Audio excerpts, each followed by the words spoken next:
The Harry Potter reboot series is on its way, and all fans have a serious question. Will it be better than the original franchise we all know and love?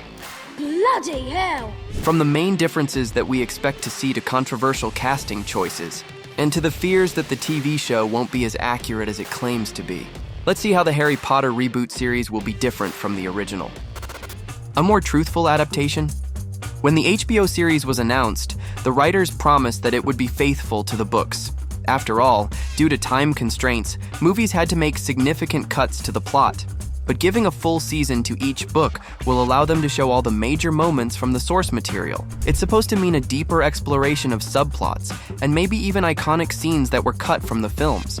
We're talking about Hermione's SPEW, Percy's estrangement from the Weasleys, and Voldemort's dark past. And also Peeves, Winky the house elf, Charlie Weasley, and other characters absent from the movies. Even the casting for the show is supposed to be more book accurate, at least in some ways. Of course, everyone loves Daniel Radcliffe, Emma Watson, and Rupert Grint. They were brilliant in their roles, but they don't entirely match the character descriptions.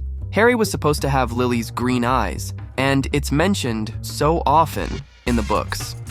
You have your mother's eyes. Ron was described as a very tall and lanky guy with a large nose, and we all remember Hermione's super bushy hair and buck teeth. Even J.K. Rowling once said that she doubted whether Emma was a good fit because she looked too pretty. Pleasure. At the same time, the new actors seemed to be a great fit. Dominic McLaughlin, Arabella Stanton, and Alistair Stout all looked pretty close to the descriptions. John Lithgow, who was cast as Dumbledore, also matches the Hogwarts headmaster that Rowling envisioned. If you doubt that the actor can pull off the role because he's American, keep in mind that he played Winston Churchill in The Crown. An honor I gratefully accept. So his accent will be spot on. It was not an easy decision because it's going to define me for the last chapter of my life, I'm afraid. But I'm very excited, Lithgow commented on the role. Also, Nick Frost will play Hagrid, which makes him very happy. I'm a massive Potter fan.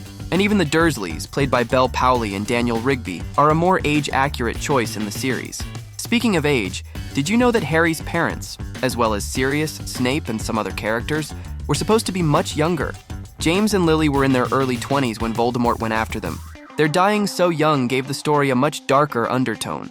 However, in the movies, they were portrayed as being almost twice as old. You've been so brave, sweetheart. When Harry came to Hogwarts for the first time, Snape was around 30, but Alan Rickman was in his mid-50s while filming The Philosopher's Stone. I can teach you how to bewitch the mind and ensnare the senses. Of course, he was so brilliant in this role that no one cared about his age. Yet the upcoming series will give it more proper attention, so they cast a much younger actor for the role. Although it didn't make fans happy at all. The casting issues.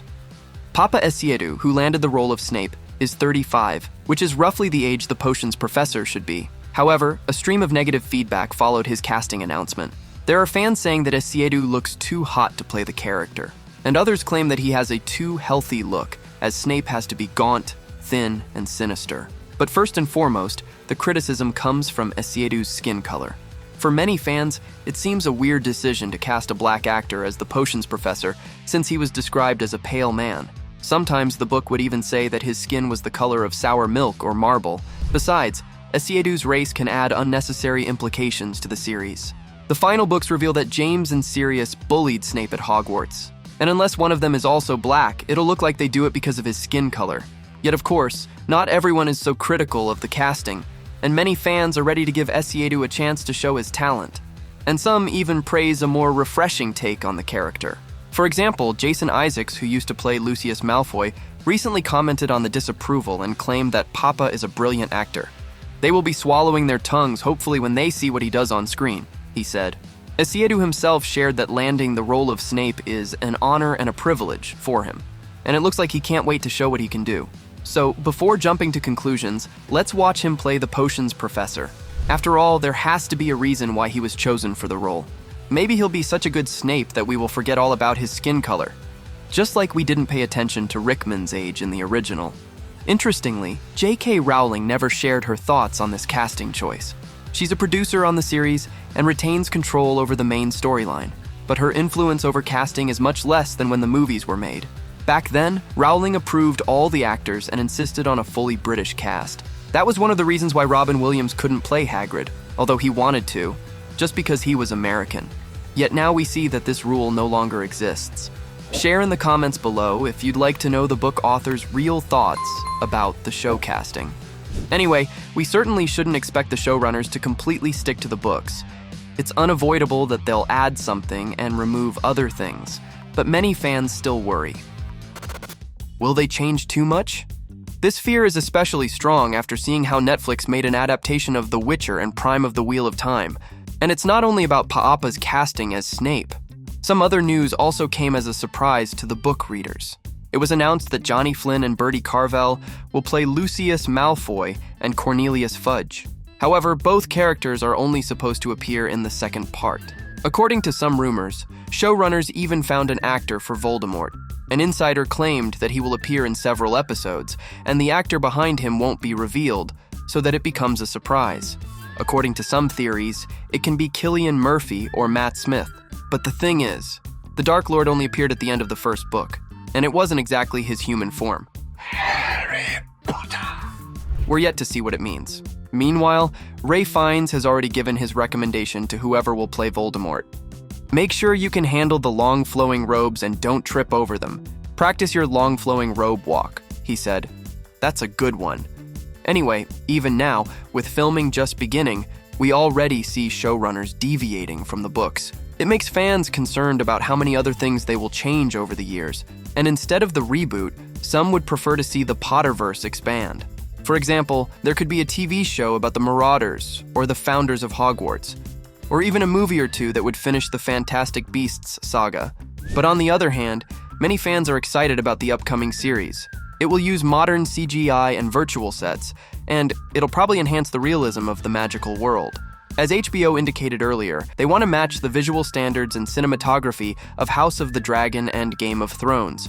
Besides, we've already seen some of the behind-the-scenes images that show Dominic McLaughlin and Nick Frost in full costumes. Harry's untidy hair and Hagrid's bushy beard are exactly how the books describe them. And the actors are indeed excited for the world to see the series. What I want to do is get a little pink umbrella and a big beard on and let that do the talking, you know. When it comes to casting the characters who weren't in the first book, it can be done as an expanded perspective through which we get to know the wizarding world. For example, they might show Fudge talking to the British Prime Minister. We only found out about their meetings in the 6th book, and they were never shown in the movies. As for Lucius, we will probably see him dropping off Draco at platform 9 3/4. Or who knows, maybe both of them will only appear on portraits in the Daily Prophet. Anyway, there's a new generation of kids growing up right now. They also deserve their golden trio, and their parents are excited for them to grow up with the series, just as they did with the movies. So let's keep an open mind for it and avoid judging too quickly.